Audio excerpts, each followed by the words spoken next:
Hello friends, welcome to our show Women Plus Live. मैं हूं आपके साथ शिखा। इस कार्यक्रम में हम बात करते हैं वुमेन सेहत के बारे में। ये कोशिश करते हैं कि आपको पूरी जानकारी दे सकें कि वुमेन सेहत का किस तरीके से आप अपना ख्याल रख सकते हैं। अगर आपका कोई भी है सवाल जो कि वुमेन सेहत से जुड़ा है तो तुरंत आप कॉल कर सकते हैं 01147545447 और 48 पर। आज हमारे साथ स्टूडियो में मौजूद हैं गायनेकोलॉजिस्ट डॉक्टर एहसन बासु। तो तुरंत अपना सवाल करें और अपनी परेशानी का समाधान जानें। बहुत बहुत स्वागत डॉक्टर साहब आपका कार्यक्रम में। थैंक यू डॉक्टर साहब, आज आपसे बात करना चाहूंगी मैं डिलीवरीज के बारे में। फीमेल्स में बहुत सारे एक कॉन्ट्राडिक्शन रहता है कि जो नॉर्मल डिलीवरीज हैं वो बेटर है या फिर जो सिजेरियन डिलीवरीज हैं वो बेटर हैं। और आजकल एक और ट्रेंड देखा जा रहा है कि जो सिजेरियन डिलीवरीज हैं वो ज्यादा हो रही हैं in comparison to normal deliveries. तो आपका क्या कहना है इस बारे में? ये शिखा बहुत अच्छा सवाल पूछा है तुमने, क्योंकि लोगों के इसके बारे में ना क्लैरिफिकेशन देना हम लोगों के लिए ज़रूरी हो गया है। ये कहना कि नॉर्मल डिलीवरी ज़्यादा अच्छा है कि सिजेरियन डिलीवरी अच्छा है, ये डिपेंड करता है कि केस टू केस पर। जी। अगर किसी की नॉर्मल डिलीवरी बिल्कुल अच्छे ढंग से हो रही है, जिसमें कोई कॉम्प्लिकेशन नहीं है, तो कोई शक नहीं है कि नॉर्मल डिलीवरी होनी चाहिए। लेकिन अगर हमारे पास कोई कॉम्प्लिकेशन नज़र आ रहा है और मेडिकल साइंस के एडवांस से हम लोगों को कई चीज़ों का पहले ही अंदाज़ा लग जाता है कि ये कॉम्प्लिकेशन होने वाला है या हो सकता है, तो ultimate result of a pregnancy is a healthy mother and a healthy baby. Mode of delivery which is the best suitable one for that particular condition. तो इसलिए ये कह देना कि बिल्कुल सबके लिए नॉर्मल डिलीवरी ही आंसर है या सब हर एक के लिए सिजेरियन हो जाए, दोनों बातें बिल्कुल सही नहीं बैठती हैं। सो इसलिए केस टू केस डिसाइड करना पड़ता है। अगर डिलीवरी नॉर्मल हो सकती है तो उसकी नॉर्मल होनी चाहिए और इसमें कोई शक नहीं है। सिजेरियन के लिए कई इंडिकेशंस होते हैं जो हम लोगों को पहले से ही पता चल जाते हैं जब वो मदर प्रेग्नेंट होती है, कि इसमें जैसे प्लेसेंटा अगर आंवल नाल जो है वो बच्चेदानी के मुंह पर है तो उसमें नॉर्मल डिलीवरी तो हो नहीं सकती है, क्योंकि वो अनकंट्रोल ब्लीडिंग होगी जब डिलीवरी हो रही होगी। तो हम लोगों को अल्ट्रासाउंड वगैरह से, पहले ज़माने में क्या था, लोग हमेशा कंपेयर करते थे कि हमारे समय में ऐसा नहीं होता था और आज के ज़माने में सिजेरियन ज़्यादा हो रहे हैं। अगर आज से 50-60 साल पहले के आप फिगर्स कंपेयर करें और आज के मुकाबले में डेफिनेटली डिफरेंस है जी, कि सिजेरियंस ज़्यादा हो रहे हैं। लेकिन इसके बहुत सारे हम लोगों को देखना होगा कि हो क्यों रहे हैं। इट इज़ नॉट बिकॉज कि डॉक्टर चाहता है कि सबके सिजेरियन हो जाएं। उसका रीज़न ये होता है कि जब किसी को हम लोग एंटीनेटली शुरू से देख रहे हैं प्रेगनेंसी को, जी, पहले अल्ट्रासाउंड नहीं थे, बहुत सारे टेस्ट्स नहीं थे, जिससे हम लोगों को अंदाज नहीं लग पाता था कि क्या कॉम्प्लिकेशन हो सकती है क्या नहीं। अगर हम बोलें तो बिगिनिंग ऑफ द सेंचुरी तक लोगों को सिर्फ ये मालूम था कि बच्चा पेट के अंदर कुछ मूवमेंट होते हैं, लेकिन उसकी हार्ट सुनी जाती है, वो भी एक रीसेंट डिस्कवरी ही थी। मतलब हम सोचते हैं 50-60 साल पहले तो एक ऑब्स्टेट्रिक्स करके जो आजकल की एक स्पेशलिटी हो गई है, जिसमें जच्चा बच्चा की स्टडी और प्रेगनेंसी की स्टडी है, वो एक प्रॉपरली डेवलप्ड स्टडी ही नहीं थी। तो वो जैसे जैसे अंडरस्टैंडिंग बढ़ती चली गई और देखा गया कि मदर्स, पहले आम बात होती थी कि मदर्स जो होती थी कि अगर डिलीवरी हुई कि उनकी हालत कैसी रहेगी, कैसी नहीं रहेगी, कैसी अलाइव रहेंगी, कैसी नहीं रहेंगी। और आज भी इंडिया में अगर आप फिगर्स देखें, patients who die due to pregnancy and related causes, तो वो 1 महीने में इतनी हो जाती हैं जो कि प्रॉबेबली ऑल वेस्टर्न कंट्रीज में, कई कंट्रीज को मिला करके भी 1 साल में भी नहीं होती होंगी। और उसका कारण ये है कि बिकॉज ऑफ बेटर डायग्नोसिस। दूसरी चीज़ ये होती है कि पेशेंट्स का एवरेज वेट और बेबी का वेट, जी, आजकल जो है, अगर हम लोग आज से 50 साल हुए तो एवरेज पेशेंट जो प्रेगनेंसी में एंटर करती थी और डिलीवरी के टाइम में जो वेट होता था उसमें और आज में बहुत फ़र्क आ गया है। और बेबी को, अगर मान लीजिए बाकी सब कुछ नॉर्मल भी है, तो बेबी को पास करना होता है बेबी उसकी पेल्विस के थ्रू। लेकिन अगर वजन मदर का ज्यादा बढ़ जाता है तो चर्बी, वजन बढ़ता है एक्स्ट्रा बहुत सारा चर्बी की वजह से, जी। और वो चर्बी सिर्फ यही नहीं कि हमारे बाहर वाले पार्ट में जो दिख रही है वो चर्बी, उससे ज्यादा कहीं पेट के अंदर डिपॉजिट हो जाती है। तो वो जो हड्डी का पेल्विस का रास्ता है उसके अंदर भी अगर चर्बी एक लेयर पूरा बना दिया तो इफेक्टिव स्पेस कम हो गई, बिल्कुल, है ना। और ऑन एन एवरेज पहले के बेबीज वर लाइटर या less in weight than what they are today. उसका एक बहुत बड़ा कारण ये भी है कि हम लोगों का लाइफस्टाइल, लैक ऑफ एक्सरसाइज। तो मदर्स को, बहुत लोगों को डायबिटीज ऑफ प्रेगनेंसी है। आज से अगर हम 30 साल पहले की भी बात करें तो diabetes in pregnancy was very very uncommon, क्योंकि फिजिकल एक्टिविटी लेडीज की बहुत थी, लोग हमेशा हर जगह गाड़ियों में नहीं जाते थे, सबके घर में व्हीकल्स नहीं होती थी, और जितना भी हमारा जो खास करके हमारे यहाँ पर हिंदुस्तान में भी जो भी स्टाइल था वो जमीन पर बैठ करके करने का था, तो उसी में उठने बैठने में ही 50, चाहे वो अपने आप कपड़े धो रहे हैं, चाहे वो कुएं से पानी ला रहे हैं, एक एक्सरसाइज हो जाती थी। तो एक्सरसाइज से क्या होता था कि डायबिटीज वगैरह ऐसी चीजें नहीं, वजन नहीं बढ़ता था, और प्लस जो है ना बेबी की पोजीशनिंग वगैरह सारी चीज, मसल की टोन आपकी बेटर रहती थी। और आजकल जैसे ही प्रेग्नेंट होते हैं लोग रेस्ट में ज्यादातर सभी को आजकल देखिए ओबेसिटी और उसके रिलेटेड प्रॉब्लम्स आ गए हैं, तो ओबेसिटी भी कंट्रीब्यूट कर रही है कि इंक्रीज सिजेरियन रेट्स हो गए हैं। तीसरी चीज एक ये भी है कि इनफर्टिलिटी बढ़ रही है जी, है ना, इनफर्टिलिटी बढ़ रही है, and this is mainly because of 2-3 चीजें। एक तो है कि डिलेड मैरिजेस, है ना, पहले तो शादी हुई और उसके तुरंत बाद जैसे ही मैच्योर हुई बच्चे हो गए, और आम बात थी कि 25 साल तक लोगों की फैमिली कंप्लीट हो जाती थी जी। आजकल तो 25 साल तक तो शादी ही नहीं होती है मेजॉरिटी लोगों की, तो उस समय तक और भी प्रॉब्लम्स जो हो सकते हैं यूट्रस में या कुछ और डेवलप कर जाते हैं।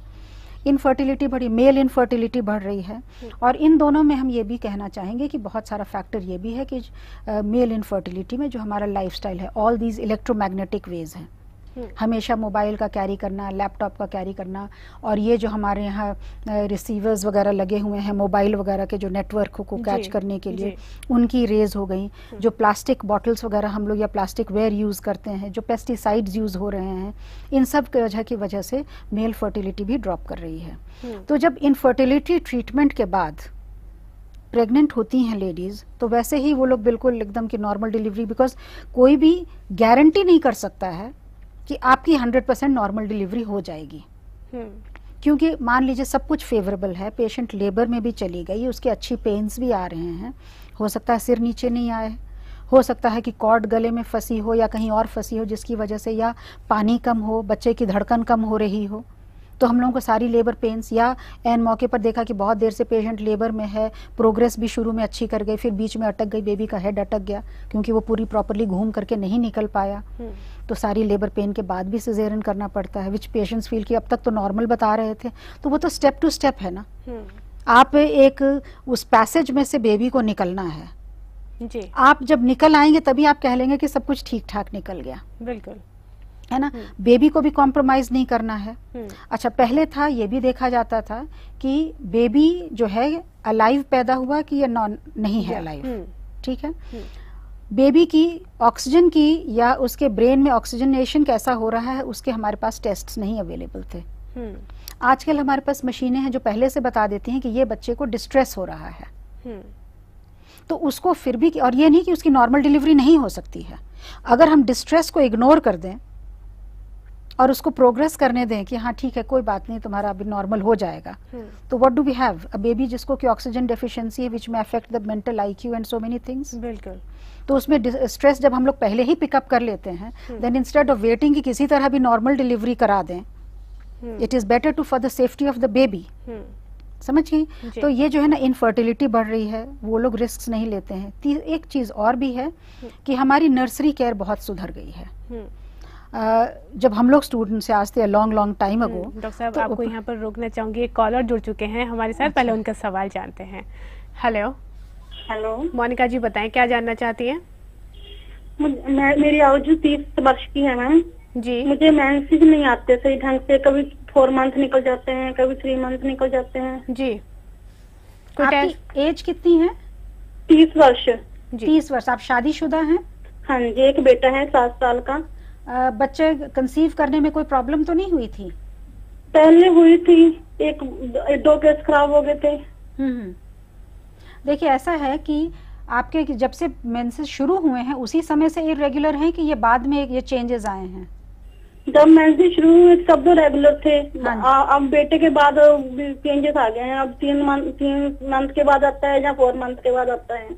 तो आप ना किसी अच्छे गायनेकोलॉजिस्ट से मिल लें जिससे कि आपको वो बता सकें कि क्या करना है। आपके हो सकता है कि हार्मोनल टेस्ट वगैरह करने होंगे, और भी टेस्ट हो सकते हैं, अल्ट्रासाउंड भी हो सकता है, उसके बाद ही बताया जा सकता है कि क्या प्रॉब्लम है जिसकी वजह से मेंसेस रेगुलर नहीं हो रहे हैं। डॉक्टर साहब, वो आप बता रहे थे नर्सरी के बारे में कि नर्सरी केयर काफी बेटर हो गई है। नर्सरी केयर बहुत बेटर हो गई है और उसकी वजह से क्या है कि हम लोग बहुत छोटे बच्चों को भी सेव कर सकते हैं। पहले था कि पहले डेफिनेशन ही था अबॉर्शन किसको बोलते थे कि 28 वीक्स यानी 7 मंथ्स के पहले अगर डिलीवरी हो तो उसको अबॉर्शन में गिना जाता था जी। और उसके बियॉन्ड होती थी तभी समझते थे कि इसको अबॉर्शन में नहीं गिना जाएगा। ये अबॉर्शन का जो है ना वो पीरियड धीरे धीरे घटता चला गया विथ इम्प्रूव्ड नर्सरी केयर। अब हमारे यहाँ 28 वीक्स में कोई बच्चा होता है तो that baby has a very good chance of survival. तो जो प्री टर्म बेबीज हैं उनके साथ अगर कॉम्प्लिकेशंस वगैरह होते हैं तो उनको भी रादर देन कि पूरों को पूरे नॉर्मल लेबर में सब्जेक्ट करें क्योंकि वो वैसे ही डेलिकेट से हैं, अगर बिल्कुल स्मूथली हो गया तो कोई प्रॉब्लम नहीं है, ये अपने आप ही लेबर में चली गई। पर मान लीजिए किसी वजह से उसको प्रीमेच्योर डिलीवरी करानी पड़ रही है तो उसमें पहले आर्टिफिशियल पेन्स दो और वो बच्चा बर्दाश्त करेगा कि नहीं, या बच्चे की ग्रोथ नहीं हो रही है, उसको ऑलरेडी हमारा अल्ट्रासाउंड बता रहा है कि उसको ऑक्सीजन की सप्लाई नहीं ठीक से जा रही है और इतने से हद तक आ गई है कि सप्लाई पूरी नहीं जा रही है, उसको भी अगर हम लोग नॉर्मल लेबर के थ्रू जाएंगे तो उसको ऑक्सीजन और भी वो हो जाएगा, सो वी में लूज द बेबी। तो ऐसे कंडीशंस में हम लोगों को वही हमने कहा ना कि जज करना पड़ता है, केस टू केस वेरी करता है सिचुएशन क्या है। एंड हमेशा हम लोग पेशेंट्स को सबको एक्सप्लेन करते हैं कि क्यों किया जा रहा है। चॉइस पेशेंट की है, उसके बाद भी बोले कि हम रिस्क ले लेंगे कोई बात नहीं तो ठीक है, दैट्स फाइन। लेकिन अगर कोई रिस्क फैक्टर दिख रहा है तो उनको बता दिया जाता है। और अगर इन बच्चों को they have a very good survival in the nursery, तो नर्सरी के इम्प्रूवमेंट में उनके बच्चे की मॉनिटरिंग में बच्चे का ऑक्सीजन कितना जा रहा है, उसका ये ग्लूकोज कितना है, उसका कैल्शियम कितना है, इसके ऑक्सीजन कितना मिल रहा है, इसको सांस प्रॉपरली ले पा रहा है, नहीं कि मशीन से नहीं तो उतनी देर एक्स्ट्रा सांस दे दें, लंग्स मैच्योर नहीं है उनको फिर भी हमारे पास सर्फेक्टेंट नाम की चीज़ होती है कि वो दे दिया जाए तो उससे लंग्स मैच्योर हो जाएंगे। तो प्री टर्म अब जैसे जयपुर गोल्डन में हम लोगों ने we have saved babies with weight of 700 and 800 grams. तो उन बच्चों को सेव करने के लिए they may have been lost otherwise. तो एक तो इनफर्टिलिटी बढ़ गई, बड़ी मुश्किल से तो प्रेगनेंसीज भी हो रही हैं, उसमें से लोग बड़ा प्लान करके करते हैं, डिलेड वो कर करके कि हम लोगों को अभी ये करना है। फैमिली प्लानिंग बहुत इम्प्रूव कर गई है, इसलिए ये भी नहीं है कि आपको किसी तरह आप प्रेग्नेंट हुए जा रही हैं और कोई तरीका ही नहीं है कुछ करने का। So you have family planning, so people get pregnant with a planned way. और प्लान्ड वे में अगर उसमें कॉम्प्लिकेशंस हमारी बाकी बायोटेक्नोलॉजी के जो एडवांसेस हुए हैं उससे हम लोगों को मेडिकल साइंस में बहुत मदद मिली है, जिससे कि हम लोग बहुत सारी चीज़ों को पिकअप कर लेते हैं। और ये बोल सकते हैं कि कहीं ना कहीं आप बेबीज की लाइफ को ज़्यादा सेव कर पा रहे हैं कंपैरिजन में। आज अगर हमारे यहाँ जो दूसरे अच्छे हॉस्पिटल्स हैं जहाँ सारी फैसिलिटीज अवेलेबल हैं, अगर वहाँ पर आप कंपेयर करिए care of the mother and the baby and the survival, it is probably as good as any western or developed world. Problems वही आ रही हैं जहाँ वो नहीं है, हमारे पास फैसिलिटीज वगैरह नहीं है। चलिए डॉक्टर साहब और भी जानूंगी, फिलहाल एक कॉलर उनका सवाल भी जानते हैं। हेलो हेलो अनीता जी, बताएं क्या जानना चाहती हैं? हेलो मैम, मैं 7 मंथ से प्रेग्नेंट हूँ जी। तो मेरा बीपी थोड़ा हाई है मैम, ब्लड प्रेशर जी, और मेरा वेट भी थोड़ा बढ़ रहा है मैम जी। तो मैं क्या कर सकती हूँ? जी, आपकी बातें में मुझे साफ नहीं सुनाई दी। आपने कहा कि आप 7 मंथ से ये प्रेग्नेंट हैं, इनको बीपी की प्रॉब्लम है, हाई बीपी आ रहा है आपका? Ma'am 140 140 by 30 ma'am 130। हाँ, देखिए ऐसा है कि आप जरूर किसी रेगुलर चेकअप में तो होंगी ही। ब्लड प्रेशर अगर हाई जाने लगता है तो हम लोगों को देखना पड़ता है कुछ ब्लड टेस्ट वगैरह से, क्योंकि ये हाई बीपी तो ठीक है। हम लोग क्यों डरते हैं हाई बीपी से कि अगर हम बताएं कि किसी भी ब्लड प्रेशर बहुत हाई होता है या आपके घर में ही किसी नल में भी हाई प्रेशर से पानी आ जाए तो पाइप फट जाता है। अगर हाई ब्लड प्रेशर किसी का अनकंट्रोल्ड होगा तो डेलिकेट नसें जो होती हैं वो फट सकती हैं, जिसमें कि इंटरनल हेमरेज हो सकती है। प्रेग्नेंट लेडी में ये नसें जो होती हैं वो होती हैं एक ब्रेन में, जिसमें कि मदर को रिस्क हो सकता है, और दूसरा हो सकता है लिवर में भी हेमरेज हो सकती है अगर अनकंट्रोल्ड बीपी है और बहुत हाई है। और दूसरी चीज़ है कि आंवल नाल के पीछे भी ब्लीडिंग और हेमरेज होने के चांसेस होते हैं, जिससे कि बच्चे की लाइफ को भी खतरा हो सकता है। हर हाई बीपी खतरे वाला है ऐसा नहीं है, लेकिन जैसे ही बीपी बढ़ने लगता है तो हम लोगों को एक खतरे की वार्निंग बेल दिखाई दे जाती है और उस पेशेंट को ज़्यादा क्लोजली मॉनिटर करना चाहिए। और ये बीपी जो है आपके क्लॉटिंग फैक्टर, जो खून के जमने की शक्ति है, उस पर भी असर डालता है, आपके लिवर पर असर डालता है, आपके किडनी पर भी असर डालता है और किडनी में प्रोटीन वगैरह भी जाने लगता है। तो हम लोगों को ऐसे पेशेंट्स को मॉनिटर करना चाहिए और देखना चाहिए कि उनके किडनी के टेस्ट, लिवर के टेस्ट, वे सब ठीक हैं कि नहीं, क्लॉटिंग फैक्टर्स ठीक चल रहे हैं कि नहीं, और यूरिन में प्रोटीन कितना आ रहा है। इनमें से जब ये टेस्ट गड़बड़ होने लगते हैं और बीपी हाई राइज करने लगता है तो हम लोगों को एट सम स्टेज डिसाइड करना पड़ता है कि इसका क्या करना चाहिए ना। जो ब्लड प्रेशर इन प्रेगनेंसी दो प्रकार से हो सकते हैं। एक तो है कि उनको कोई प्री एग्जिस्टिंग ऑलरेडी ऐसी बीमारी है जिसकी वजह से उनको ब्लड प्रेशर हो रहा है, तो उसका मैनेजमेंट थोड़ा डिफरेंट हो जाता है क्योंकि ऑलरेडी एग्जिस्टिंग प्रॉब्लम है और उसके ऊपर उनमें ज्यादा रिस्क है कि उनको बीपी जो सिर्फ प्रेगनेंसी से रिलेटेड है वो ऊपर से हो सकता है, तो एक कॉम्प्लिकेटिंग फैक्टर ऐड हो जाता है जी। लेकिन एक बीपी होता है जो कि प्रेगनेंसी और उसके पहले मदर बिल्कुल नॉर्मल थी और ये बीपी डेवलप होता है ओनली ड्यूरिंग प्रेगनेंसी जी, जिसको हम लोग बोलते हैं प्रेगनेंसी इंड्यूस्ड हाइपरटेंशन। तो इसका इलाज जो है, जो प्रेगनेंसी इंड्यूस्ड हाइपरटेंशन है, इसका इलाज तो अल्टीमेटली फाइनल इलाज एक ही है कि डिलीवरी जी। डिलीवर कर देने से इनका बीपी भी सेटल कर जाता है और जितने चेंजेस और गड़बड़ियां हो रही हैं वो भी सेटल करने लगती हैं। लेकिन हम लोग किस स्टेज पर डिलीवरी करें ये है इम्पोर्टेंट डिसीजन। अगर किसी का ब्लड प्रेशर बहुत हाई हो गया अर्ली स्टेज में जी, 7th मंथ के आसपास ही, अभी उसको तो 2 महीने पूरे निकालने हैं। अब वो 2 महीने पूरे कैसे निकलेंगे, ये बीपी कंट्रोल में रहेगा कि नहीं। कई बार होता है हम लोग एक दवाई ऐड करते हैं जब तक बेबी की सेफ्टी है, ये भी देखते हैं कि बेबी की ब्लड सप्लाई ठीक नहीं हो रही है कि नहीं, क्योंकि ऐसे बच्चों की ग्रोथ भी सफर करने लगती है, आंवल नाल भी प्रॉपरली काम नहीं करती है, तो 2 लाइव्स का इसमें रिस्क हो जाता है। तो इसकी क्लोज मॉनिटरिंग, इसको कभी भी उसके साथ कंपेयर मत करिए कि हमारे घर में हमारे ग्रैंडफादर है, उनको इतने दिन से ब्लड प्रेशर है और उनको इतने दिन से है, because pregnancy induced hypertension is एकदम कम्प्लीटली डिफरेंट थिंग जी। और इसमें हम लोगों को सचेत होकर के मॉनिटर करते हैं। हम लोगों की कोशिश रहती है कि प्रेगनेंसी को मैच्योरिटी तक ले जाएं और उसके बाद जो बेस्ट मेथड ऑफ डिलीवरी है उसको हम लोग फिर फॉलो करें। अगर इस दरमियान पेशेंट को ब्लड सप्लाई आंवल नाल नहीं काम कर रही है, बच्चे की ग्रोथ नहीं हो रही है, तो हम लोग पूरे टर्म तक कई बार नहीं भी ले जा पाते हैं। तो हम लोगों को डिसाइड करना पड़ता है कि नहीं, इसको अभी डिलीवर कर दें, नहीं तो we are exposing both mother and baby to a very high risk. चलिए डॉक्टर साहब, इसी के साथ एक और कॉलर उत्तराखंड से। हेलो हेलो जया जी, बताएं क्या जानना चाहती हैं आप? मैम मेरी एज 30 इयर्स है जी और मेरी 10 साल की एक बेटी है जी। तो मैम मैं अब कंसीव करना चाह रही हूँ लेकिन मुझे कंसीव नहीं हो पा रहा है, पता नहीं क्या प्रॉब्लम हो रही है जी। इसका मतलब है कि आपने अभी तक किसी को दिखाया नहीं है कि आप क्यों नहीं कंसीव कर पा रही हैं? जी मैम, मैंने डॉक्टर को मैं कंसल्ट नहीं कर पाई। एक्चुअली मेरे हस्बैंड को शुगर भी है। देखिए ऐसा है कि अगर हस्बैंड को शुगर है तो प्रॉब्लम वहाँ भी हो सकती है, लेकिन प्रॉब्लम आप में भी हो सकती है। तो इसलिए कई आपको डॉक्टर की ही सलाह लेनी होगी जो कि जितना आइडेंटिफाई कर पाएं कि एक्चुअली प्रॉब्लम कहाँ है, और जितना एक्यूरेटली आपका प्रॉब्लम आइडेंटिफाई हो जाएगा ना कि इस वजह से प्रेगनेंसी नहीं हो रही है, तो तभी आपको उसमें से मैक्सिमम बेनिफिट मिल सकता है। तो इसलिए आप डॉक्टर की सलाह लें सिर्फ, क्योंकि अगर 13 इयर्स की ऑलरेडी बिटिया हो गई है और अब आप चाह रही हैं कि प्रेग्नेंट हो जाएं, तो आपकी एज भी बढ़ रही है। और एक चीज़ हम इस जगह बता दें कि इंक्रीजिंग एज के साथ फर्टिलिटी भी ड्रॉप करने लगती है।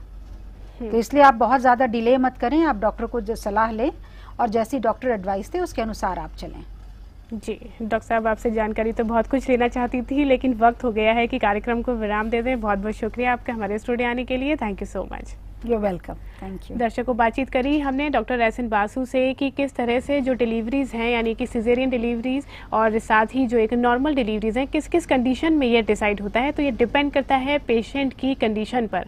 तो आप अपने गायनेकोलॉजिस्ट को कंसल्ट करके उसी के इंस्ट्रक्शन को फॉलो करें ताकि आप अपनी लाइफ को साथ ही अपनी बेबी की लाइफ को आप सेव कर सकें।